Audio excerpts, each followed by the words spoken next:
Labda tuanze na hili swala la uchumi. Sasa hivi tuko wapi kiuchumi? Maana kila mara tunaposikiza Wakenya wanalalamika kwamba mambo ni magumu. Profesa Kalunda, sasa hivi uchumi ukoje?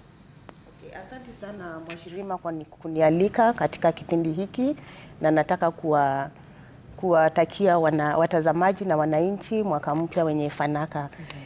Ya swali ambalo umeuliza ni swali nzuri sana, kwa sababu tukiangalia makaratasi ama mambo ambayo yameandikwa kwa uchumi inaonyesha kuwa uchumi unaendelea vizuri. Lakini ukiongea na mwananchi anasema kwamba uchumi umekuwa mbaya kulinganisha na miaka ya baadaye.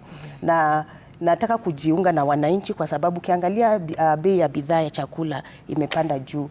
Ukiangalia hali ya mvua mwaka huu haikuwa mzuri. So ukiangalia vitu ambavyo vinatumika kupima uchumi kwa mwananchi wa kawaida, unaona kweli mambo si mazuri. Na jambo lingine ambalo ningependa kuongeza ndio kusisitiza kwamba uchumi uendelee vizuri.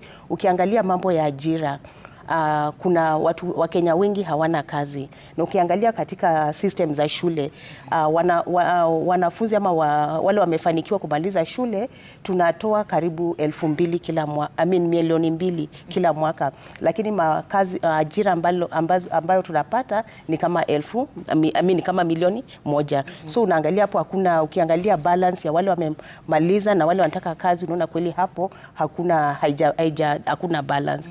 So ningesema kwamba uchumi kweli hauendelei vizuri, lakini ni vizuri kwamba serikali ukiangalia the budget policy statement, kuna mipango ambao wameweka kujaribu kusaidia uchumi iendelee.